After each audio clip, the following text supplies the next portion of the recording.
have two excused absences that we need to vote on. That's Barrett and Ann. May I have a motion that we accept their absences as excused? Okay, Mark, move. Second, Cheryl seconds, all in favor? Any opposition? Very good. Now on to the minutes. You received the minutes earlier this week, actually last week. Are there any modifications to the minutes? May I have a motion that the minutes be received? Mark beat you by voice. We gave you a second. All those in favor? The opposition? Very good. Public comment?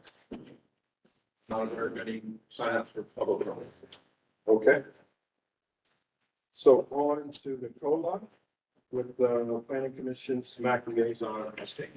Yeah, sure. And I just wanted to take a moment to thank Wayne last time for stepping in and helping discuss the other ones. So I have four today that I want to highlight. The first one is Z5322. It's one that kind of brought up beforehand. It's a rezoning of a residential area near South Wilmington and also Fayetteville Street. So that would be kind of allowing for more mixed use or having more residential density both in that area. That was one that, if there's a reminder, proportion of land within the floodplain would not be developed on. So even though based on this type of the updated rules, so although there are portions of it that are within a floodplain, those would not be developed on. And initially that was heard in late September, and there's no conclusions that we kind of moving on from there. The other one was Z7221, and that was south of Dix Park. And we had discussed that one earlier, and it was a rezoning for mixed commercial. We did have a GSI contingent in there associated with the proposal. So I think ongoing, the goal would still to be make sure that the next piece would be the Planning Commission will be hearing that next week. The third one is what we kind of mentioned before again, is 517 Buck Jones Road. And so that was a zoning that was upstream of those townhomes that experienced quite a lot of flooding because they were in the floodway. So we spoke about that one beforehand. There were quite a few flooding instances there because they're in the floodway. So the idea being that potentially if there was something upstream, additional development that would impact us, that was kind of the resistance there. And the goal for any kind of GSI improvements, hopefully that anything that would come out would be enforceable or there kind of regulations that would be in line with that one. It was discussed at the last meeting, so I'm going to be continued on the upcoming one on the 18th. And the final one, I have a quick list here. So the final one is just being more awareness. It's one that the Board of Adjustments, just kind of a quasi judicial board there, is reviewing an ordinance for Falls Lake Charter School. And they're kind of adjusting, they're looking to get an adjustment for an ordinance to change from now 40% forested area down to 25% forested area. All it would still be an open space, but it's kind of an interesting change that they're kind of looking to do. So that would just be an awareness point that a few changes and things happen. So as we get more updates on actual planning developments, we'll share this next time. And feel free, if there's any Mr. Clarifying. From the target, if any additional questions or information about any of those cases, we'll be glad to help. And there is supplemental information on the city's website for any of those, for all of those cases. Nicola, did you say there will report a commission the first two, the 18th? You said again. Did you say that the first two rezoning requests will go before the commission on the 18th? Yeah, there's one that will be the 517 Buck Jones. That's on the 18th. And then the next one, I believe, is the South Dix Park. That's coming up next week on the 11th. Okay. So it's different kind of stages of where they're at in the hearing. So yeah, I'm kind of relying on my little cheat sheet here of notes.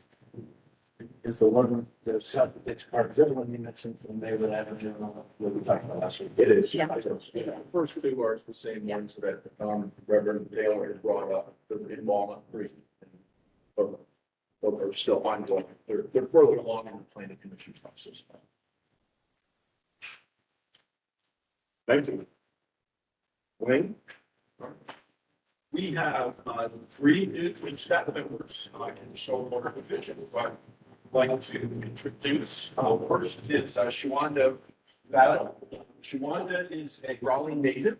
She brings on 20 years of experience in administrative field work with the North Carolina Vital Records Department.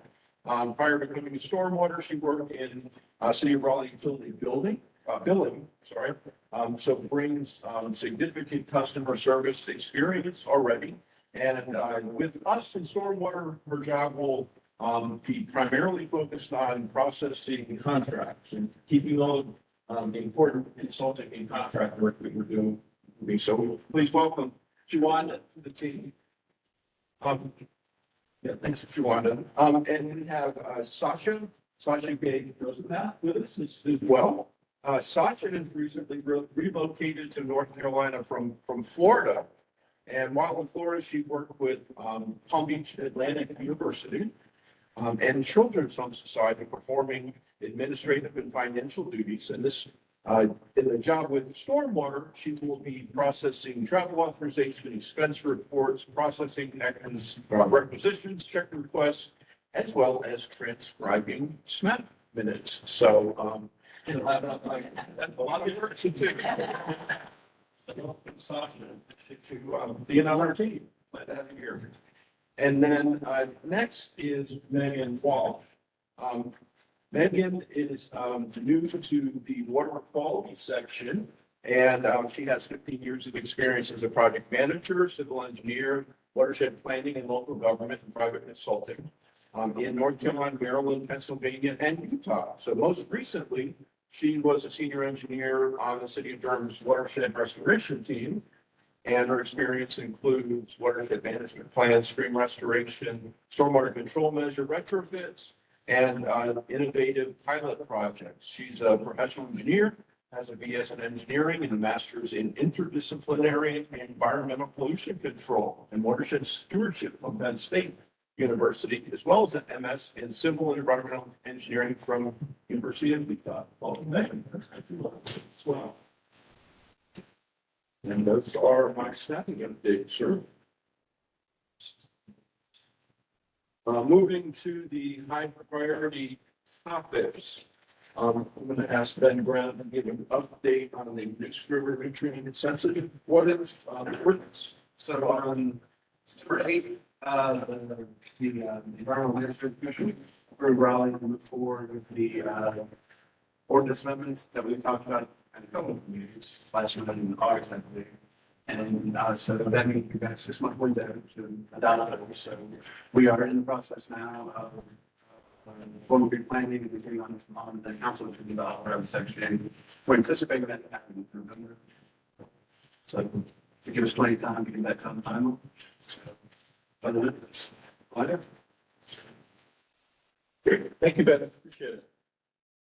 Wanted to give the commission a brief update on Hurricane Ian in back to Raleigh, which was no longer a hurricane by the time it got up close to us. But nevertheless, we started preparation early in the week last week on Monday, anticipating a potential fairly direct hit from a hurricane. We started lowering lake levels in a number of lakes, most notably Lake Johnson, which is upstream from here on Walnut Creek. And we lowered that lake about 4 feet over the course of 3 days early in the week in preparation. And then we cut it off because we wanted to stop about 24 hours before the storm hit to make sure that flow was on past downstream Walnut Creek. We also lowered several other smaller lakes. Thankfully, we did not get serious impacts. The rainfall across Raleigh ranged from about 2 inches to 4 inches, 2 inches on the east side, 4 inches on the west side. Very, very minimal flooding, a little bit out of the banks, but no roads overtopping. We did implement our flood early warning system in our creek monitoring protocols. And so monitored creek levels into the night Friday. And finally, by about 1 a.m., we were able to say, okay, the rain's gone, creek levels are stabilized and leveled off. And I think the real success story was Rose Lane, which you all have heard us talk about. came within about 6 inches of flooding that did not flood.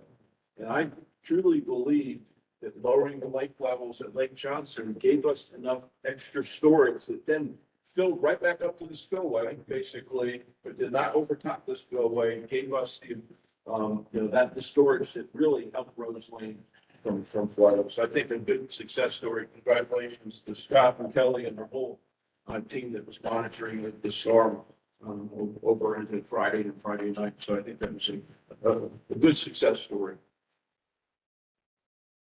And then the last item we have on high priority topics, I'm going to ask Chaz Webb to get up. We do have some slight changes from the drainage assistance and stream stabilization policy wording. You will recall that we talked about this at the last meeting, and you all asked us to come back and clarify some language in terms of who would be eligible under the program. And so I'll let Chaz take it from there and talk about that. Scott, good, thank you. So the initial language statement on the street from the screen is the project must be located within the 4 limits of all the properties involved must be stormwater regulated customers with no extended balances or the properties involved are common areas managed by the properties of the association. The members of the stormwater regulated functions are subject to reported declaration of covenants that among things that establish the common areas upon which the actual project will be performed. And as you may recall, we had some properties that may not have fit under that wording. So what we want to do, as you guys recommend, go to legal and see if we can change it and tweak it a little bit. And the intent of it doesn't change. We're still trying to get more properties eligible. But the proposed change is the project must be located within the full limits of volume. And to the extent the project involves properties that are stormwater regulated customers, such stormwater regulated properties must have no outstanding balances on their stormwater inventory. So we have the intent is still the same. This wasn't changed, so we wanted to get rid of this. And I'm happy to entertain any questions. Thanks so much, Chaz. Any questions about the text change? So in order to formalize this, I want to make a motion that this be received with the text changes. We have a motion. So, Okay, thank you, Luann. A second. Mark, second. All in favor? Any opposition? Unanimous. Thank you, Chad. Thank you so much. And just for clarification, this will go before November 1st for board policies. Yeah. Thank you. Wayne, going back to the Yeah. Hurricane Ian stuff, Yeah. be embarrassed to say, somebody sent out a question about the various lakes we've got in the Crabtree watershed. I kind of remember back in the line, SCS used to control them back in the day. And I couldn't remember exactly who handled that stuff now, or it might be worth staff bringing back small presentations to how that Crabtree watershed and all those publicly owned lakes are handled. You know, what, who control, who makes the decisions. Yeah, be glad to, Mark. I can give the executive summary version right now. Right there. So the Crabtree flood control lakes that Mark is referencing were built by the SCS Soil Conservation Service, not called the Natural Resources Conservation Service. They're managed by Wake County. You may recognize them: Shelley Lake, Lakeland, Lake Crabtree. Is it called Richland, or it's one on Reedy Creek or Richland Creek? I think it's called Richland Lake, and there's one more smaller one. Those are all Crabtree flood control lakes. They are all designed as passive lakes. They have flood storage in them, but they've not been designed to operate the lower before a storm. Now, that control scenario is a possibility, and we have raised that possibility with Wake County to consider how those lakes could be actively managed to potentially improve the flood storage capabilities. And they are interested in that, but we've not proceeded with any project to change the protocols for how those are operated right now. Although, we believe there is potential that could help Crabtree Creek similarly to what we've been doing primarily in Walnut Creek. But yeah, we'd be glad to back up a little bit more. And is there any plans still in the works for potentially using the quarry for flood control in Crabtree? That's one that's also, I think, has been proposed in the past. And, I believe a study was done that showed some value.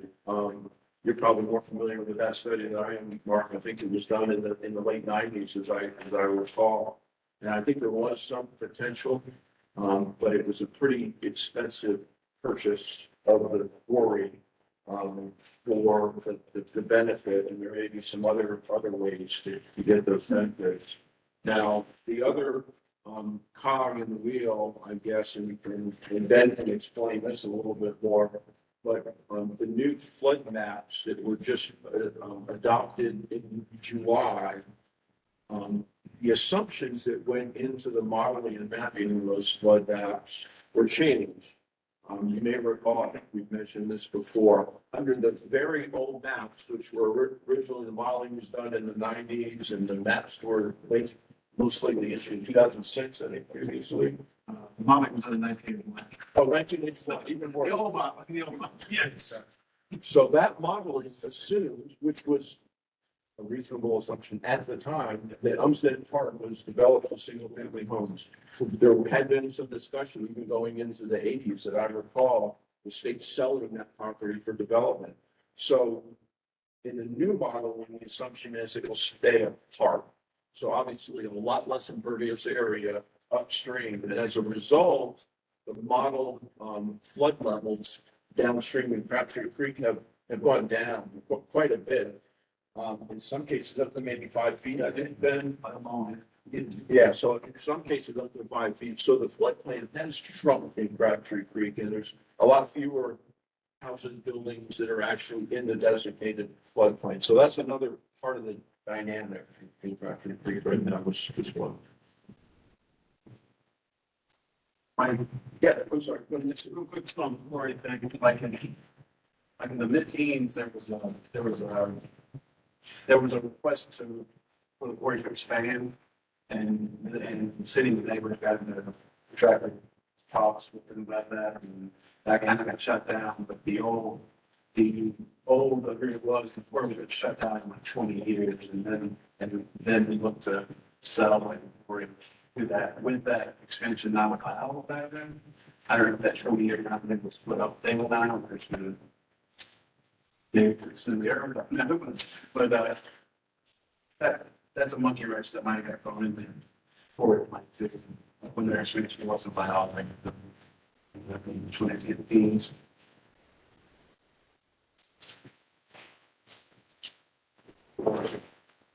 And we, no notices prior to construction. All right, thanks so much, Wayne. Justin?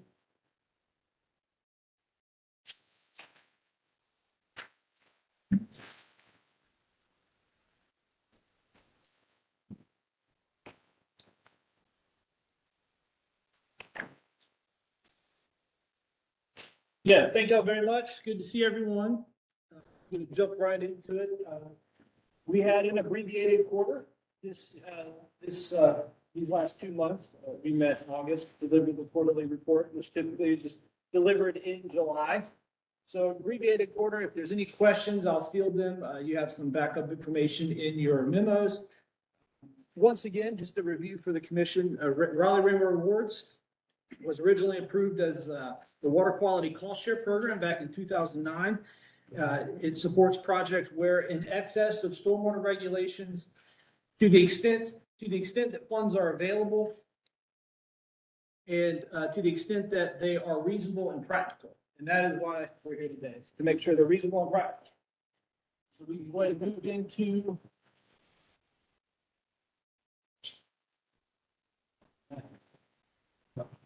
all right, we have 4 projects today, and we're gonna be splitting duties. Me and Stephen Jeltima, which y'all have met at previous meetings. I'm gonna take the first 2. He's gonna take the following 2. I'll be presenting 2 that were started prior to approval. It's not, it has occurred before. It's not very common, and they each have their own reasons for that. I just wanted to read the 1 sentence from the policy that does address projects that have started prior to approval. Funding assistance for which any project for which design or construction work has begun without approval by the city shall be at the discretion of this commission, Stormwater Management Advisory Commission. So it does leave the discretion with the commission to field these applications and approve or disapprove. So with that intro, go ahead and move into the first 2106 Reeves Drive. This was originally intended to be a staff level review. They had capped their reimbursement at $5,000. And the original contact with this property owner dated back to last summer, July 2021. Staff met on site with this applicant the next month and then worked for the next 8 to 10 months in developing their application. And then they submitted their reimbursement request in July 2022, August 2022. And we said, we don't have an approved application. And so it was a miscommunication between their contractor and the applicant. They both thought they had submitted the application. A schedule was made and an install was completed. What made this clean, once again, is that they met with staff, they understood the rules and what we needed to see. They also capped the reimbursement at $5,000. So that limited several of the requirements needed that would be needed to normally take a project from the commission. So here's the finished project. They have construction photos. It does capture, I believe it's 1,300 square feet of impervious surface from their house. Did not need an underdrain, so the soils infiltrate well. You see the total cost there, about $9,000. They voluntarily requested a cap, and this is fairly common at the staff review level.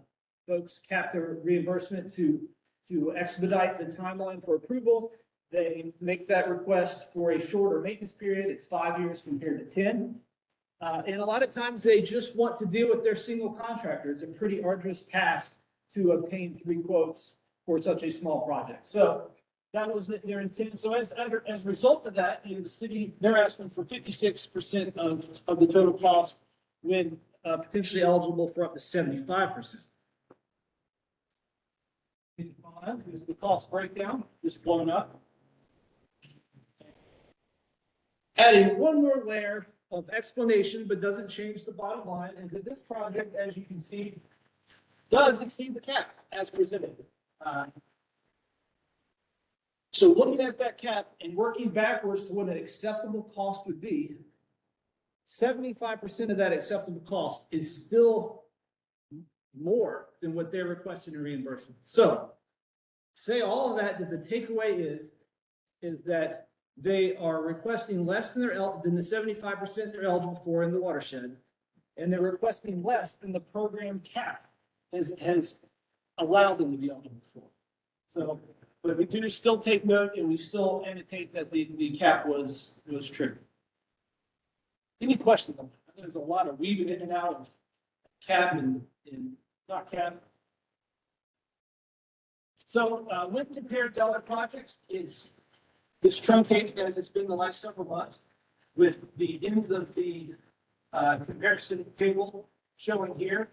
It's right in the middle. One thing that pushes this metric up slightly is that 5-year maintenance period. So we're still looking at the total cost with a 5-year maintenance period, but at the end of the day, it's just above the mean of all rain gardens. Maintenance, just like any other rain garden, no nothing unique about the site in that regard.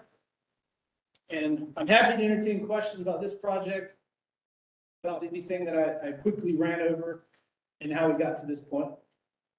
And I will default to you, Chair, if you want to consider them individually or collectively at the end. We'll do it collectively. All right. Point of clarification that no one. So this normally would have been a staff approval, but because they went ahead and did it, is why it's coming to the commission for. All right. If no other questions, we'll move into the second project. Another project completed prior to approval. This one for an entirely different reason. This is this applicant, him and his wife work in the education field. They had a small window of time during the summer to focus on projects such as this. And so they said, we want to do a rain garden. We're going to do a rain garden. Y'all can catch up with us. And that's really what they did. But at the same time, due to their cost, they would be coming to you guys regardless. This one does exceed $5,000 in request. With that being said, we met with them prior to the project being installed. They followed all of our normal protocols and processes. They obtained 3 estimates. They took photos during install. They kept us in the loop. And then upon completion, now that school started again, they're ready for the program to kind of catch up with them on that install. So once again, this is in Crabtree Creek, 75% reimbursement. And so what you have here is a rain garden that's on the edge of their property. This is their property line. And it's draining the impervious surface from their house, which is to the right, and a separate shed in the back. And they've piped all their downspouts with this feature. It also captures runoff off their front driveway. So it's a very front and center, see it from the sidewalk feature, aesthetic, huge aesthetic improvement, and a functioning feature in plain sight. So you notice one of the metrics that we just talked about, main range, just because it goes over 10 years. This is a full 10-year maintenance term that helps that metric. Moving on to total cost, you will see that the cost is higher, and it's the full 75% reimbursement is being requested in this case. And this one did require an drain as opposed to the previous one. Here's it compared to the other projects. Slightly higher metric. Within the range of previously approved. And same maintenance requirements as all rain gardens have. So they're the 2 rain gardens that I was willing to present on. I'll take any questions on either one of those. If not, I can hand the mic over to Steve. I was just the opening act. Thanks for the opportunity. Mine were not completed prior to construction or approval here. So I'm presenting on 2 projects. Both of them are in the Pigeon House impaired water body watershed. The first one is a 150 square foot rain garden.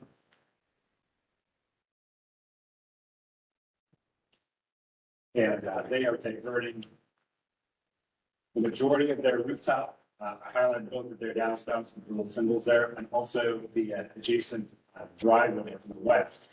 And they are diverting. They are diverting their rooftop and their driveway to a 150 square foot garden in the back of their property.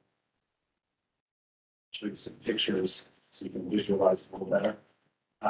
This is their existing driveway, which is going to capture as well as this is a general location photo of where they're going to put their roof.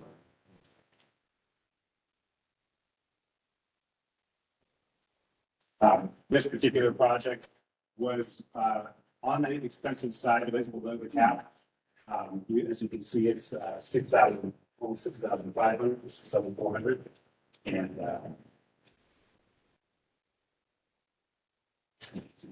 here's the price breakdown. As you can see, as difference with what Justin was presenting, this is a Pigeon House, so the city's contribution to 90%. Or the district's contribution is 10%, so those costs are broken down for you.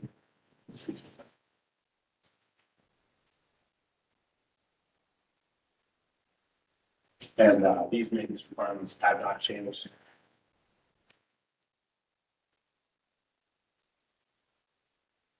As I mentioned, this is on the bottom of this list. It is more expensive compared to our comparison chart, but it is below the cap. And both of my projects will be similar right now. Any questions on the whole street? Just why do you feel the cost is kind of higher than that?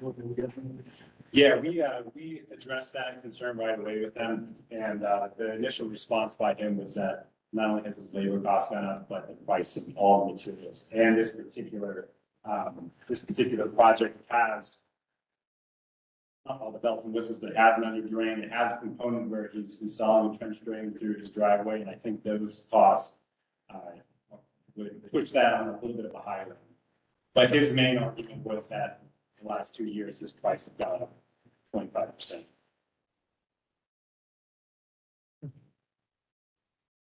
Any other questions?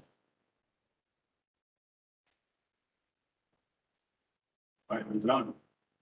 This is a Sycamore Street underground cistern, not above ground, but underground. It's 2,000 gallon. Once again, as I indicated, it's in Kitchen House branch. So that cost share is in the 90% eligibility for reimbursement. And this is a new construction. So I superimposed their building footprint on that photo. This is the design drawing that was submitted. They are diverting their rooftop to the cistern and close to the back of their yard. Here's an overflow pipe, and this is a large infiltration bed. To note too, there is a sewer easement and another storm drain easement that's off of this picture, but the sewer easement is located pretty close to that system, so we addressed that to them. We addressed that with them right away because they had initially their infiltration bed within that easement buffer zone. And so they have diverted it outside, and we asked them during construction that they mark it to not construct any component of this project.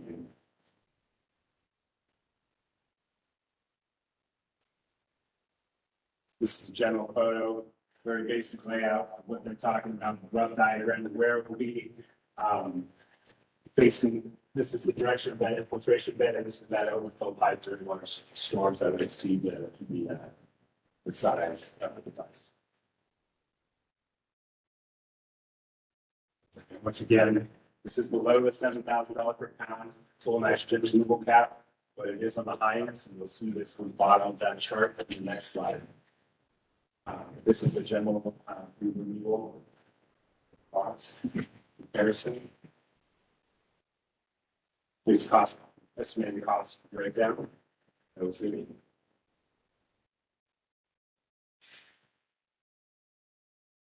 And as indicated, so far it's been, as far as the cost from common nitrogen removal, by comparison, it is on the higher end. Once again, it is below the cap.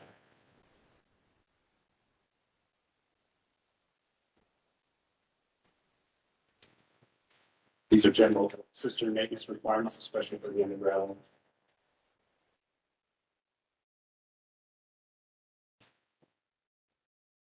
All right. And that's the completion of that presentation. Is there any questions on the underground cistern? We don't have to one clarification. So the cistern will be for primary irrigation, I assume. Yes. So the infiltration area is just for the passive drawdown to That's- go? Okay. Yeah, that's correct. Yeah, so they sized the cistern almost twice as much as the first 1 inch of rain. And so that first 1 inch of rain has a passive drawing system. And they sized that infiltration bed, not only did they compare with the percolation test, but they sized it to take in that first inch. And is that pumped to that passive Yeah. drawdown? Because it's underground. Well, the passive drawdown is not pumped. There is a submersible pump in it, so it's all gravity fed. Gotcha. Yeah, but as part of this project, there is a submersible pump, and I'm assuming that is for irrigation or whatever purpose they would like to use in the bucket. So it's concrete wall. Yeah, but the best to my knowledge, when I was asking him about the specifics, is that it's essentially a gravel bed. So it's not a concrete wall, but just a gravel bed that's exposed to natural surface. And so then it will take that in, and then there is an overflow pipe. And the back log, I guess, or the back flow, that would be the tank was the barrel. But I don't know, explain that correctly, but does that make sense? So yeah, so that infiltration bed, it was sized accordingly for essentially around 2,000 gallons of pore space, and that would infiltrate naturally And then any sort of overflow past that 1 inch, that first 1 inch, which is how we size and how we reimburse, would either would go through that. Here, were you asking about the tank? Yeah, the cistern itself. Yeah. Oh, I'm sorry. Oh, I apologize. I'm actually not sure what the material of that cistern is, but most of them are polyethylene. Brandon, the application is a northwest underground system. Yeah, I don't think I've seen an actual concrete wall acting as a cistern as far as one of our projects. Not recently. Okay. Any other questions? Yes, just a note on the pre-meeting material. You just have the cost share and the property cost share as 56%, 44, should be 90 and 10. It's just in the grid here. You, not there, just in the material we received. It's just a copy, based on my copy that pasted in the previous one. So there's 54, 56, 44, then 56, 44. It's on page 2. Yeah, it should be 90. Yeah, that might have been my own. Yeah, which is fine. My question goes back to Polk Street. Are you satisfied with the reasoning that the property owner gave around increased costs? Yeah, I mean, personally, I feel it's reasonable. This is with comparison, I guess, to inflation and some of those costs. And we challenged him on the fact that, hey, I think it was the last 7 instances that were of similar size were lower costs. But we have seen the trend recently, and especially with some of the recent ones I've reviewed, where we're getting close to that $7,000 cap. And so that's my determination. And a lot of it is just, as you know, it's just me presenting that. Right. So we would caution, we would ask, these are ways in which you can reduce, either increase more impervious surface to it, size it different, reduce your costs, address it in certain ways, or add different components to it if it's more cisterns that are cheaper, whatever it might be. And he decided to proceed with the application to Steve. Okay. Any other questions for Justin and Steve? All right, may I have a motion that we approve these projects? So moved. All right. It's a motion, there's a second. Cheryl, second. All in favor? No opposition. All right, thank you. Yeah, thank you. All right, so we have Barbara, who's next? Yeah.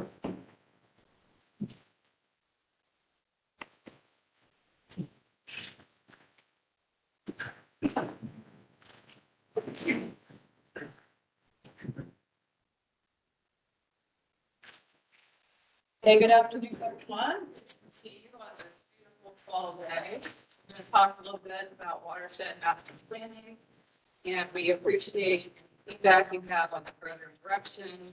It's a really good time for us to get feedback from the program as we wrap up our first watershed study and moving into our second, about to scope out our third. So we thought we'd take this opportunity to share progress and get your feedback.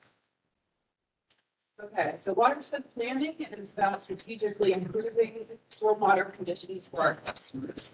So where can we best invest staff time and public funds to improve conditions in terms of flooding, water quality, or aging infrastructure? And we're going to go through, this is the agenda, so we're going to go through the background of the program, and then give an overview of the process, and then talk about program next steps. Okay, so when we started this program, we realized it was going to be a little bit like building the airplane while you're flying it. We do have a lot of different components that we're bringing together. And you'll see as we go through it that some components are more mature than others, like our stormwater inventory program. Other components like water quality modeling that we're piloting are new. And then we have some components that we're building on the side, like our asset management program. So we're bringing all of these together in our watershed planning process. And so we did sit down as a division and have representatives across the division when we started this program and said, okay, so what are the things we need to do to keep all these components on track, and keep the plane in the air? And so we developed these critical success factors that I wanted to run through with you. This is a lot for one slide, so I'm just going to read through them, and then Sherry and I are going to do our best to refer back to these during the presentation. Okay, so this, and as we go through them, this explains a little bit on why we developed the program that we did. Okay, so the first one is to understand level of service needs and expectations, so we can set priority resources and budget accordingly. Next is meet or exceed local, state, and federal regulatory requirements. Third, deliver integrated services and projects through collaboration. And I'll just pause on that one and say, to deliver integrated services, you have to have an integrated staff. And so although it is Sherry and I who are giving this presentation, we have had a lot of support along the way. I think about everybody in this room, except maybe the new hires, have been involved in the watershed planning meeting. So y'all, it's just a matter of time before we begin. But that's the fun part to me for this program, because we do have a lot of talented staff in stormwater who are really passionate about what they do. And that really adds to this program. Okay, so implement high quality, data-driven, innovative program through continued improvements. Be good stewards of staff, budgetary, and environmental resources, and build trust with the community through equitable engagement, awareness, and education. So if we can accomplish that last critical success factor, that building of trust, we will be able to better understand the level of service needs and expectations of the community. Any questions so far? All right, so I did want to talk about our watershed equity framework. We last presented on this, I think, in December of last year. We did develop a framework so we can incorporate equity into our watershed planning. We spent some time making sure that it was aligned with the Department of Equity Controls and other city departments. And it gave us some guidance on how to incorporate equity from community engagement through project prioritization for the watershed planning process. And I will say that this is important to us. We know it's important to the commission. It is one of those planning components that is still a work in progress. So since we have talked about this in December, we have been working on community engagement. We've developed a formal public engagement plan for the Pigeon House watershed study that we'll talk about in a little bit. We've been looking through the prioritization model, taking out complaints, looking for areas of subjectivity. And then Scott also has a project with Tellus to really make equity operational. I think it's the term for stormwater. So we have a lot more work to do in this area, and we would appreciate your feedback as we continue to work on that. Okay, so I'm going to talk about planning, and then I'll turn it over to Sherry to talk about the analysis phase, and then I'll pick it back up with recommendations. So this planning stuff is really all about meeting that first critical success factor to understand the needs and expectations of the community. So in this phase, we have public engagement planning. We do a preliminary analysis of watershed and community needs, and then we share and validate our findings with the community. Okay, so we are trying to be more intentional about our public engagement planning to realize how important this is. And so we did develop a public engagement plan for our Pigeon House watershed study. We would appreciate bringing that back to the commission over the next few months and getting feedback on that. But the plan aligns with the public participation playbook that the city has developed and our equity framework. It also outlines engagement goals, demographic analysis, and a strategy to meet those goals. All right, the next thing we do is identify watershed and community needs. So we'll start by talking with our own staff. So talk with drainage assistants. What do they know about the watershed? Talk with our O&M staff. What have you seen out there? And we do develop a survey and send it out to the residents in the watershed. This is an example of survey results from the Parasite watershed. You can see we got a lot of feedback. Every one of those dots is where someone said, hey, I have a concern with erosion or flooding or infrastructure. And we would love to assume that this strategy works well everywhere. Now, what works in Northwest Raleigh may not work in Southwest Raleigh. We know that. That's why the public engagement plan is so important. And then sometimes we do get big issues we need to investigate. So if someone reports something, we'll go out. Here's Santa Claudia looking at a location of roadway overtopping. And because we know that not everyone is comfortable reporting a complaint, this data is used in conjunction with all the analysis that Sherry has been presenting. So the system-wide modeling, the stream assessments, the water quality modeling, and it's used together. So we're not missing anything.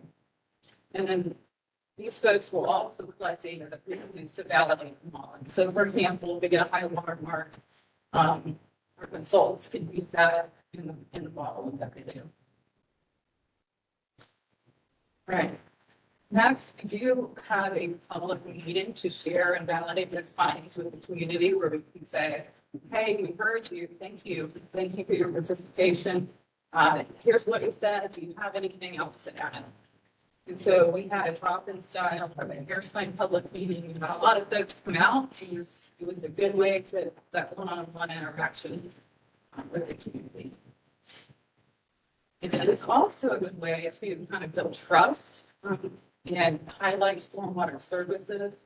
So at our last meeting for Hairspine, we had Heather out there representing the rewards.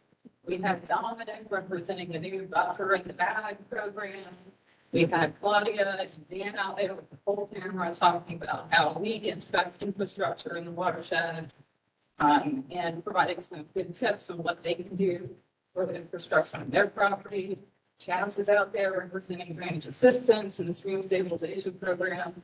So it's a really good way to highlight what stormwater can do. All right, so I'm going to turn it over to Sherry now, and she's going to cover everything in the analysis phase. So everything in watershed planning in like 10 minutes, all the way from inventory to asset assessment. So she, we're going to hit the highlights here. We can do a presentation on each one.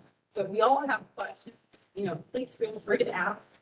If you say, I want to know more about something, we're happy to even come back and do a follow-up. Thank you.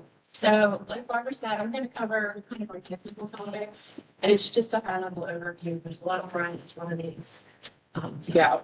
But our thoughts are our goal with the watershed plans is to look at the watershed comprehensively. So we want to look at the capacity and condition of our stormwater banks. We also want to look at flooding impacts in the watershed, stream conditions, and water quality. So we're looking at all that stuff. And all that, to do all those analyses, we need a lot of data. So one of the first things we're doing in our watershed studies is it's a data collection effort. And one of the most important pieces of data that we need to get and maintain is data on our stormwater inventory. And our team has been working diligently over the past few years to build up our stormwater inventory. So what we have is a really great starting place in terms of inventory. We've made a lot of progress with this. We have a great inventory. So when we come in to do a watershed study, we're really just looking to fill the gaps, where there are pieces of information that are missing. And for the most part, we can do that with our staff. There are some pieces of information, specialty surveys that we'll contract out. We try to use our staff as much as we can. So all of this data is going to feeds our hydraulic modeling, feeds our water quality modeling, feeds our stream assessments, and it also feeds our asset management program. So one thing we're doing as part of our watershed studies is developing a model to look at the hydraulics of the watershed.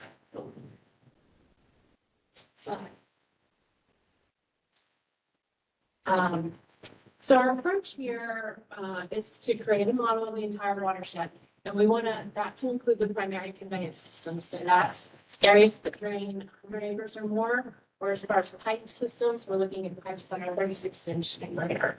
So that's kind of our standard, and that's what we want to apply as we go watershed by watershed across the city. But we also want to add in areas where we know there are problems. These may be smaller areas of watershed. And some of these problem areas are coming from comments we've heard from the public through our public engagement and process with Barbara's, but Barbara mentioned. So this model can tell us about the capacity of the system, but also can tell us about the extensive flooding. So you can kind of see the colors here. This is our Harrison watershed results showing the inundation of floodwaters under a variety of different storm events. So when we're modeling, we're looking anywhere from a 1-year event all the way up to a 500-year event. And in pictures here, these are also pictures that we gathered from the public through our public outreach. We're using those to corroborate our model results in terms of structural flooding, street flooding, and severe yard flooding to make sure our model is reflecting, what our residents are seeing. So once we've got that model built, we can use that to nonetheless identify solutions and potential projects. And the great thing about having a watershed model is we can look at the downstream impacts. So if we need to make a culvert improvement in the upstream portion of the watershed, we can look at how that impacts downstream and do additional projects to keep our level of services in the downstream portions of the watershed. The other thing we can do is look at future conditions. So as the impervious area increases within the watershed, what does that do to our inundation air over time? So in addition to using this for looking at and evaluating projects or potential solutions, the existing conditions model is a tool that our plan review folks can use. If there's existing structural flooding, that's shown here downstream of a development, and that can be taken into account. So another piece of data that we're collecting is assessment. In our Harrison watershed, we know that erosion is a significant issue. So we piloted 2 types of data collection. One was a drone inspection, and the other was a 360-degree video. That's what's playing in this little clip here. So essentially, GoPro mounted on a helmet. And we found that for our purposes, that provided the most reliable data for this assessment. And it's really useful for us. We have this video now, so we can go in here and we can pan zoom like you would on Google Earth to get the full 360 view for trying to go back and look at stream condition. So while these crews were out there, they were also doing a rapid type assessment to collect information on the stream banks and the stream channel. So all that information is valuable for our water quality modeling. This is also valuable for our drainage assistance teams and stream stabilization program to help identify areas that might be a good match for those programs. And this was just kind of the results of the stream condition in Harrison. So here you're seeing the results in terms of erosion. The dots are erosion, the extent of erosion on the left, right bank, the red dots being where there's more erosion. So you can kind of get a quick snapshot overview of the entire condition of the watershed. So this data feeds into our water quality modeling. And the water quality model that we're using, it's the stream collection data is just one piece. We've got one piece that's coming in here. But the water quality model that we're using looks at the total nitrogen loading, total phosphorus loading, and total sediment loading on the watershed. So we're looking at loading from upstream land uses as well as in-stream production. That's where that erosion and aerosol. The water quality model we've selected to use for our watershed studies is not proprietary software. So our goal is to use this in-house to look at stormwater control measures, green stormwater infrastructure, and maintenance activities like enhanced street sweeping to see how those types of things might impact the total loading of nutrients and sediment on the watershed. So that'll help us kind of hone in and identify where we should look to find the best opportunities to implement water quality improvement projects. And then the last analysis that I'm going to talk about is condition assessment. So before we even go out into the watershed, our transportation field services crews are targeting that watershed to do condition assessment of our assets.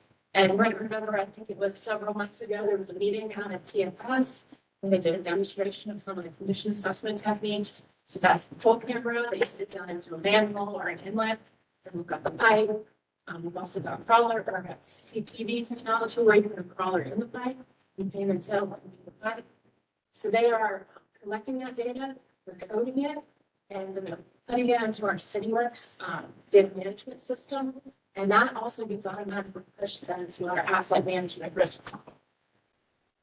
So that's an entirely separate presentation, but I'll give you a quick overview of it. It's representing with this matrix here. So we're looking at the likelihood of failure of an asset, which is essentially that asset's condition, and then the consequence of failure. So how critical is that asset to the system?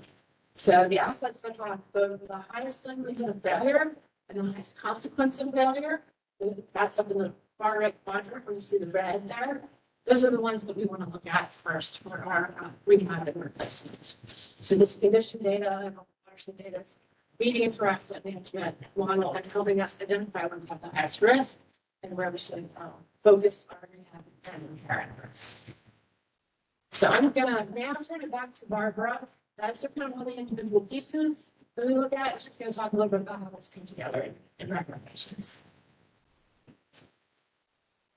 All right, so we're going to talk about recommendations, identifying projects, how to phase those projects into our CIP, and community feedback. And what I forgot to mention when I introduced Sherry's section is that for each one of these phases of the project planning, analysis, and recommendations, we do end up with community feedback.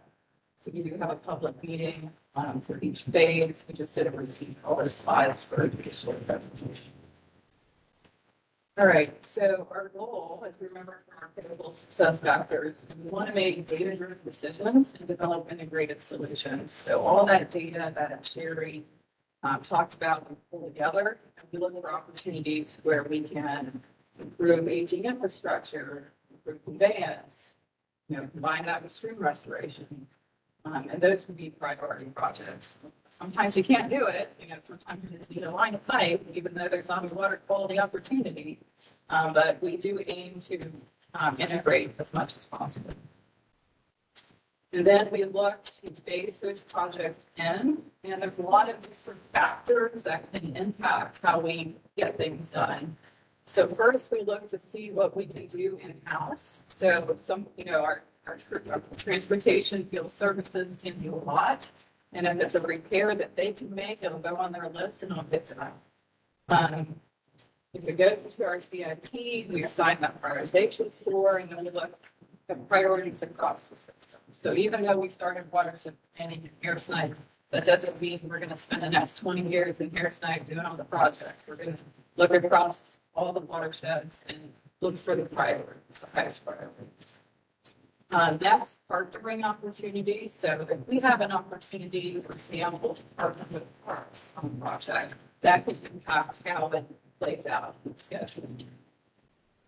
Next, funding strategies. So we have to decide if this is going to be a potato CIP, is this a bond project, a bond package?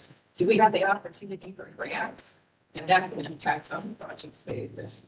And then equity considerations, which we're working on.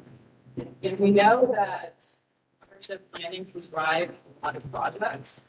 So we have started looking at how our watersheds in terms of different equity layers.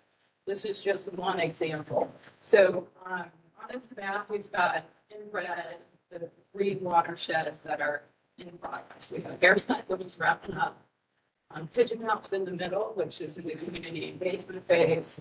And then the rocky southeast downtown area, which we're getting ready to scope out. So we're calling those our 3 ongoing projects. The areas in the blue are ones that are high on our priority list right now. We do update the prioritization every year. We look at age, asset needs, water quality needs, flooding, things like that. So this is something that's going to change, and you have started looking at different equity layers. I think this is the EJ screen layer. Yeah. And so we were making sure that the next watershed we picked, the Rocky downtown area, fell within that. And check that against multiple items. All right, lastly, so I'll just close out. Envision next steps for the program. We're going to continue to refine our planning procedures and the watershed prioritization process. You know, we have that success factor of being good stewards of our budget and staff resources. So we are looking at the right mix of consultant time and staff time to get these watershed studies done. Some things we're doing mostly in-house, like asset management. Other things, so we're not doing in-house, like in modeling, but we do have staff who have modeling expertise. So we're behind the PC swim model. We'll have more ownership of the model, and we'll be able to pass that along to our infrastructure group, and they implement projects to improve efficiencies. So we're always looking at ways to do things a little bit better. And then lastly, additional watershed studies such as resource lab. But that is the presentation. If y'all have any questions, we'd be happy to answer them. Or if you have anything that you think we need to come back and explain better, we're happy to do that.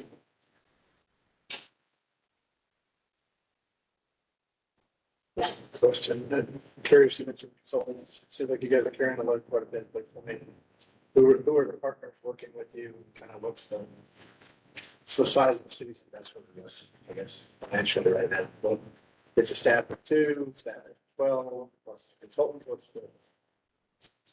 All right, so I'll do my best to answer that question, but Wayne can jump in, Sherry can jump in. So we have funding each year in the CIP, $750 a year, $750,000 for the watershed studies. Sherry and I are the main contacts with the city, managing the studies, but I said we have support from across the division.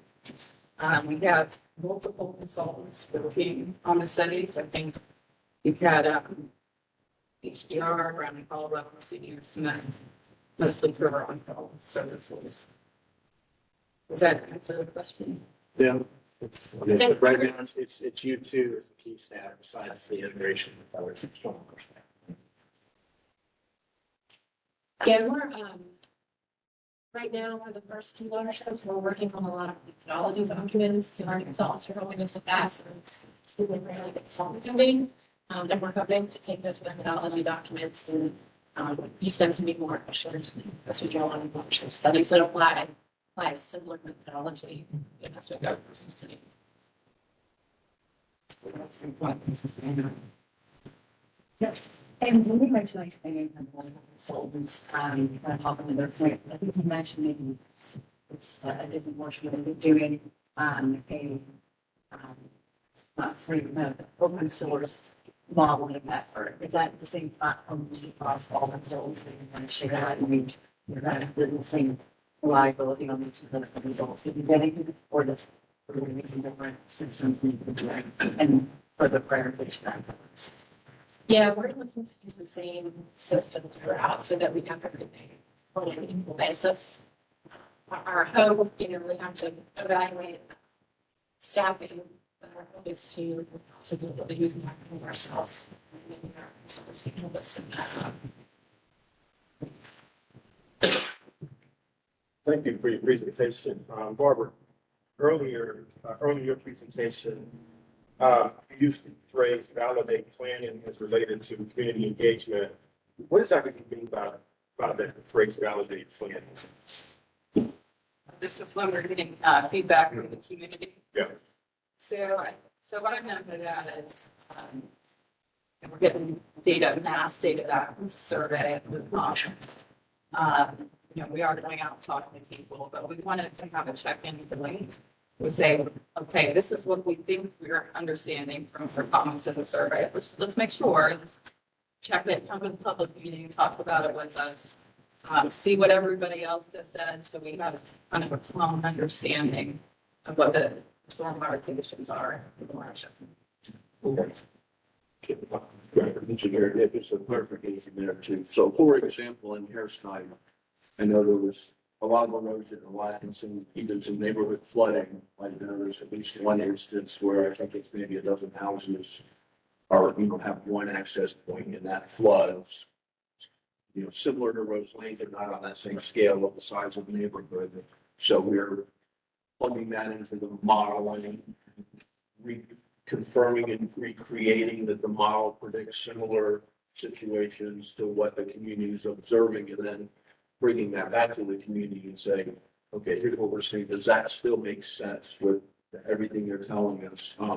Similar, I guess, in Pigeon House, we're not quite as far along, but a lot of the drivers in that one were the aging infrastructure and system failures. And so similar process, we're going out collecting all that data, showing the community, here's what we're finding. Does that seem consistent with your anecdotal knowledge of what you're seeing with the system? It's kind of a validation. Right. Basically, this is what we found. This is where what we experienced.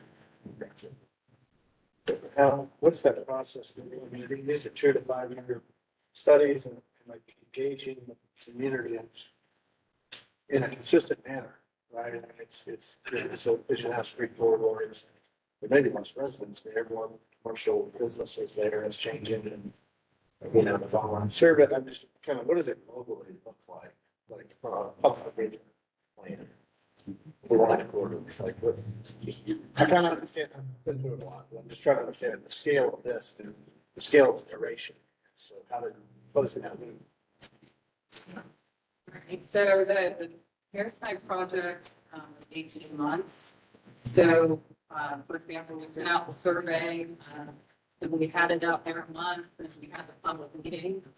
Even after that public meeting, to make sure, to gather more feedback, we were still meeting with residents for many months beyond that. We're going out and talking to folks. So I think it's engagement throughout the project. And then you're right, for Pigeon House, the approach will have to be different. It's homeowners, it's businesses, renters. And so, for example, to reach renters, we have to do things a little bit differently. Maybe more, maybe door hangers. But right now, we're working with housing neighborhoods and they go out and do the same thing, and they have some really good ideas.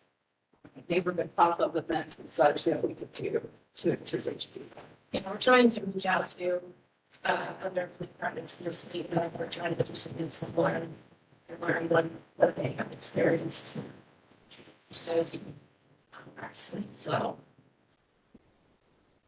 And on that one, are you able to say what the different methods of reach that we see with in there? Are you able to track how they able to hear about it, or not? Are they clicking on the link? Are they going to the website? Are you able to track how they're finding out? Yeah, very on track. So, yeah. Yeah.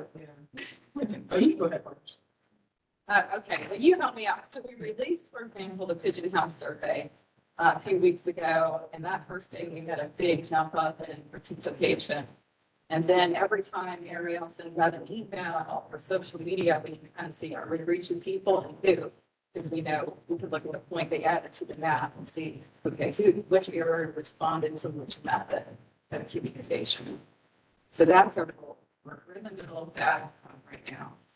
Did I get that right? Yeah. Like you said, we're also thinking of other ways to engage with the public.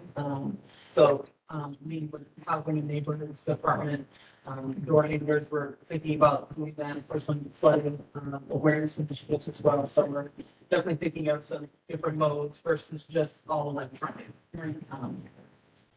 We did start asking at our last Parasite public meeting, how did you hear about the meeting? Was it the direct mail? Was it the email? Was it social media? So we had 3 options. A lot of those people seem to have responded to direct mail, but that's not the same. So they're still figuring it out. We're still bringing up, announcement we're going to get up, Yes. It's a tricky one, those not necessarily going to. Thanks for that.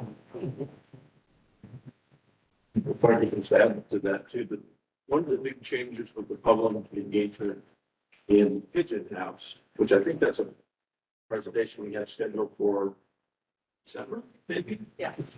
So we'll come back with a lot more information. But one of the big differences from an equity consideration is, as part of the survey, we're collecting demographics information, voluntarily, of course. But as that comes in, we can compare that to the actual demographics in the watershed to confirm we are reaching the broader group of that watershed community. And if we're not, come back and develop different strategies and outreach to those specific demographics that we may be missing. And so that guides us in terms of how to do that outreach, tailored to that specific watershed, because everyone's going to be different. I think that's a new approach that I think is going to give us a lot more confidence that we're hearing the voices throughout the watershed. So I have a question for you. You said that you can model the impact within the watershed. What about modeling between watersheds, or is that even really a factor? Yeah, right now, we're modeling the watershed by watershed. Those watersheds come down to the major creeks, actually creating Warren Creek to Neuse River. We don't have all the watersheds that are contributing there, but there are, established flooding levels of those creeks. So we are using that information to help build the upstream portion. So we do have, there are models that are detains for the domain that our watersheds are creating. So do your models feed into that, to those models, or senior models, or is that that's separate? I think it's separate from we use that to water condition. Also set that boundary, if the connection of what that boundary condition is, of what the flooding level is, and that helps us give us a starting point to see what the flooding will be. And then on one of your slides, you had percent erosion, and one of the bars was red, it was 100%. What does that mean, practically? I mean, compared to what? What is 100% erosion? It's more like a vertical, It's like a cliff, yeah. like a cliff. And when they did the spring assessments, they were looking for points within a range. So I think it was like 75 to 100%. It was the last quartile. So they probably didn't have anything that was truly 100%, but it fell in the last quartile, so I can back to that. Any more questions? Thank you.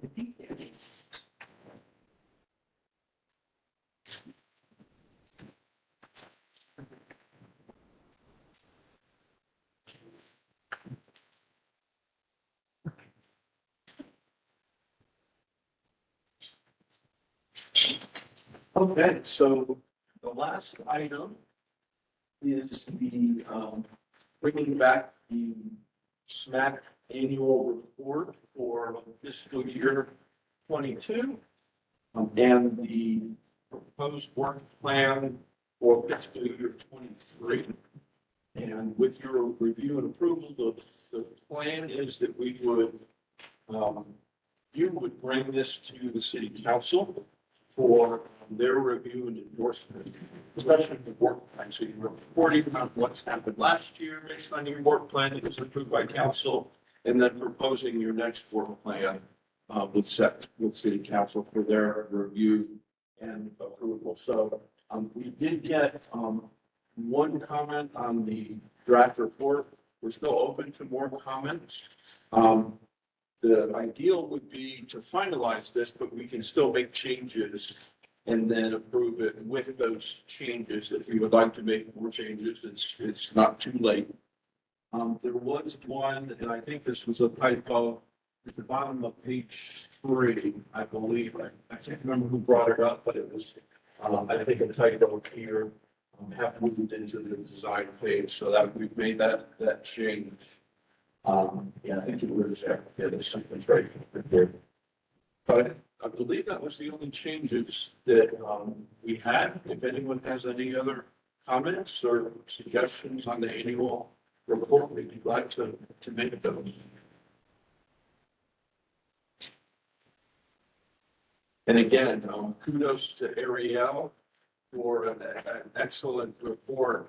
She stepped right in and hadn't been here very long when she drafted this. I think it was actually an excellent opportunity for her to meet with all the different program groups around the division, get up to speed on what everyone's doing and pull together a very nicely done report. So thanks to Ariel and everyone who contributed to all the work this was like. If no further comments on that, you go to the proposed fiscal year 23 work plan, which did have some commonalities to this plan. And I talked about some of the areas of additional emphasis, focusing on green stormwater infrastructure, continued implementation of that plan and program. Talked about the stream stabilization and restoration programs. So the biggest comment that we got, which was a very astute one from Luann, which we appreciate, was she expressed that what the watershed planning program, which we just heard about, was not adequately represented in the work plan, and we agree 100%. So this item is actually all brand new from the previous draft that you had seen, to try to bring that watershed planning aspect into the commission's work plan, because you are an important part of that process, as part of Sherry just expressed. So I'll go ahead and read the new language that we've added.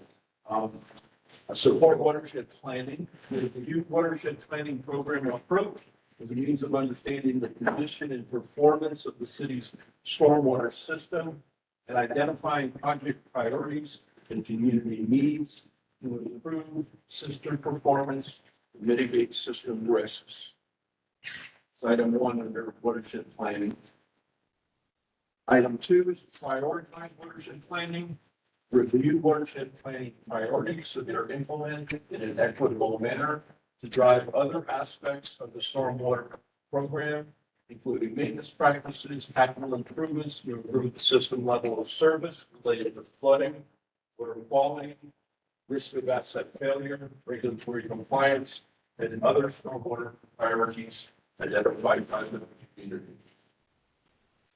So those are your charge in terms of the guidance that you can give us as we move through these watershed planning priorities and processes that, as Barbara and Sherry, still are somewhat under development as we're moving through, and it's seen as a continuous improvement process, both to the watershed plan itself as well as the planning process as we're stepping through more of these watershed plans. So appreciate the feedback. I think that was a good addition to the work plan. And everything else was the same. Talk about capital improvement and drainage system priorities, drainage policy. We've been working on the DA policy with stream stabilization changes. Lake management evaluation program reviews. This was a program policy that was changed. What will be on continuous as lake evaluations come up as part of watershed planning or otherwise. We do have a role if we are looking at changing the lake into something else or changing the operations of the lake. Equity again is an increased focus consideration in policies and priorities. Flood mitigation and the buyout program, that is something that's a continuing evolution. We are in the process. We had a new position that has been added this fiscal year to kick off our flooding program and work with Ben to get that program going. That position is under hire right now. We're working on implementing our voluntary flood mitigation buyout program, as well as our longer term goals to become a FEMA cooperative technical partner role. We will do our own floodplain mapping in-house rather than relying on the state to do that. Regulatory programs, unified development ordinance changes such as the one that Ben mentioned with the model ordinance. We will bring those to you as appropriate as changes are needed or suggested. erosion control ordinances, development, redevelopment policies and ordinances. And then another key part is overall stormwater education and outreach programs. Certainly seek your input on how we can improve our outreach, how we can interact and engage with the communities to make sure, as I mentioned previously, that we're getting representative input, engagement, feedback from the community in order to guide our development of our plans. Spoke about the flood early warning system, got a good test of that during Ian. Every time we go through one of those events, we make it a little bit better. We tweak some procedures and protocols and reporting. And so I'm very, very proud of that. We continue to add rain gauges. We continue to add flood cameras to that program, make it a little bit better every time on the process. And welcome any feedback from you all on that too. And then the last aspect, your normal business that you see here on a regular basis of review and approval of drainage assistance projects, review and approval of rainwater reports projects, as variances to stormwater control ordinances come up occasionally, rarely, but occasionally. You can seek your involvement and input on those as well. And then one that will be coming up relatively early next year, we'll be going through the budgeting process again. So we're already starting that internally to build those proposed budgets, and we'll be coming back to you. It usually come back around February, maybe March, and start getting your input on the budgets, the priorities, what we're proposing in terms of program expansion and so forth. And that's part of the feedback we get from you all too. So that's what's on the docket for FY23. We're already into some of that. But generally we go from fall to fall with these work plans. Any questions, additional input? Yes.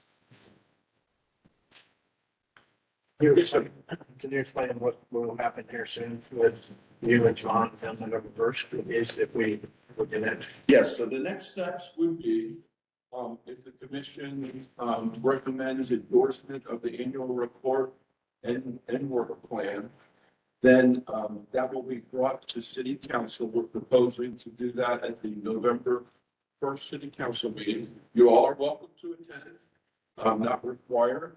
Typically, the chair would, and myself would bring these items to the city council podium, make a short presentation as something like this, if the council desires that.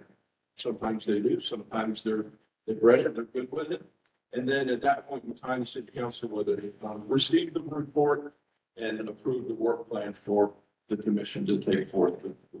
So that would be the next step. So if you all are okay with the annual report and work plan, I think a motion would be in order to endorse the annual report and recommended work plans to take the city council for their review and approval.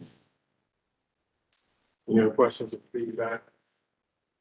Just some comments, I guess. One of the things I'm thinking of is how we operate outside of our little back room here. We serve at the pleasure of the city council, and we have a mechanism for getting feedback from them or input from them as to what they'd like us to be working on, what their goals are, their concerns are, and perceptions.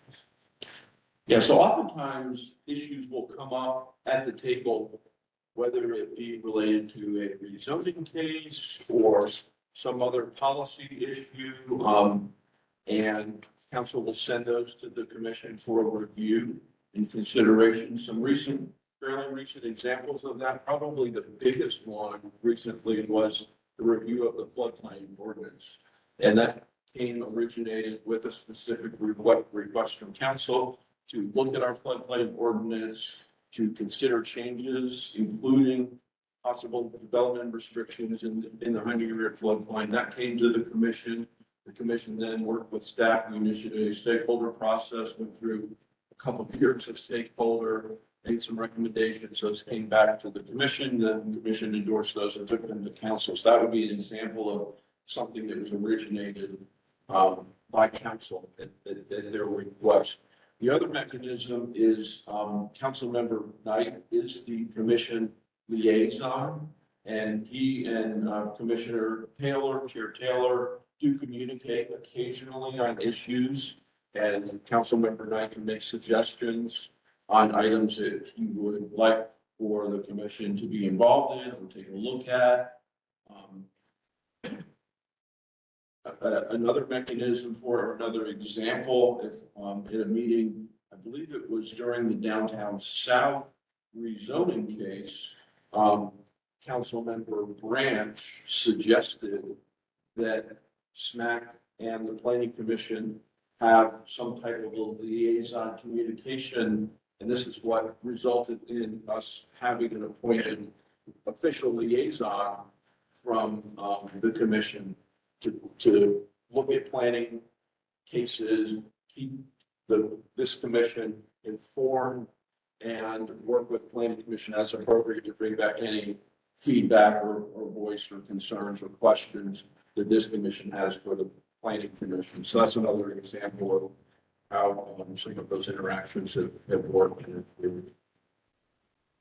But again, open to ideas that you all may have, or if you would like other avenues of communication. I, as staff liaison, would be glad to bring items or questions to the council office, that we can go through the staff level if there's any information that you all would need or additional interactions with city council or the administration for that matter.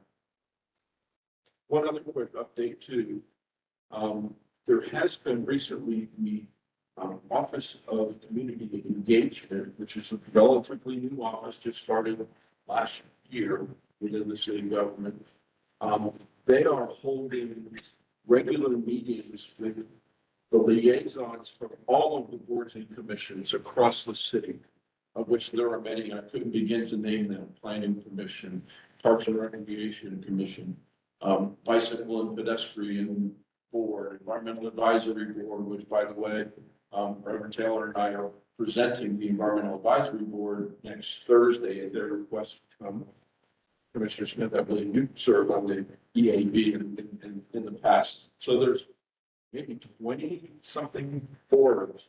And so the community Office of Community Engagement has put together regular meetings so that those boards and commissions are managed in a consistent format, that communications is occurring. And they're actually putting together a training program for new board members and commission members. As you come on, we'll have some basic formal training about your roles, how they work, in addition to the more specific and informal training that I have usually done with each of you as you come on about the Stormwater Commission. So that's going to be rolling out here probably early next year as well. So I think that will allow some more networking, perhaps even across boards and commissions as you interact maybe with other commission members and board members. I think the connections with EAB, Environmental Advisory Board, are somewhat obvious. They're interested in climate change and equity issues that we're facing. But there's other boards. I will present it to the Human Relations Board as well as some of the work that we're doing. And I think you answered the second question I was going to have is whether or not there's some sort of a long-term guidance document for SMAC as to these are our priorities. These are things we need to look at. I'm gathering that annual reports kind of serve, or annual plans kind of serve that function. And it's really our role based on the feedback we've got, the interaction, staff comments, the planning process that we're today, to look at that and say, okay, does that reflect all of those things, all the things that are going on behind the scenes, all the stuff we've heard, the council's priorities, the planning commission, the library advisory board's priorities? Does what we're planning on doing for the next year reflect all of that? And if not, now's our time to make comments on that and say, okay, we need to tweak this to reflect some of the things that may not be in there. Right, that's right. Any other feedback? We may have a motion that we accept the annual report and the work plan with the modification. Okay, Sarah, I'll second. Mark seconds, all in favor? No opposition. Fantastic. Thank you so much, Wayne. Thank you all very much. Appreciate all staffs all over. It's involved.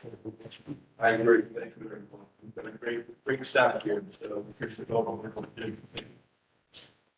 Under new business, we have one item, wanted to gauge the commission's capacity about moving our meeting that is scheduled for December 1st to the following week, December 8th. So instead of meeting Thursday, December 1st, we would meet Thursday, December 8th at the same time. I'm just curious, does that work for people? Okay, all right. Then we won't meet the 1st, we'll meet the 8th at 3 p.m., 3 o'clock. Any other business? Or any other business? Yeah, and I know from back up, we just, where's the work plan? Just, I think you and I were in touch recently about this thing, and the experience of the EAB, and maybe what Mark was just noting, is there a way in the next 12 months to maybe, I don't, maybe I'm listening, to work a little more diligently as a group on the work plan instead of receiving the work plan, if that makes sense? I mean, I appreciate staff doing it, like, from the work, but it would be interesting to have a meeting where we have a conversation about what the next year would be. And so, like Shrek, like open house, it's a strategic plan, something. So then we're, we're helping guide that direction. That's great. We haven't done that in the past. I think it's been a couple of years since we had a specific strategic planning session with the commission, but we'd be glad to schedule something like that. Any thoughts on when? I mean, we're open. Is that something maybe we do in the spring? I think it's in the Oregon. I think it's July, August, September, as you're trying to get it pulled together. But I mean, I'm not speaking for everybody, there's that discussion. I just, it seems like before we see it and bless it, there could be an opportunity to have discussion. What things right. Good stuff. But one thing that would be helpful is for us to keep this work plan before us each meeting. So maybe it's at the back end of the agenda or the minutes, and then we can check and actually put it on the agenda each meeting to reference the work plan. We keep it before us, and then again, in the summer months, as we working toward this time of year, so increase the engagement, and then maybe in the third quarter, engage more with staff on this.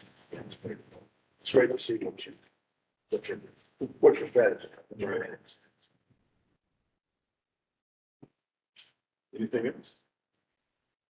All right, motion to adjourn. Go ahead. Second. Second, all in favor? All right, no opposition. Thank you.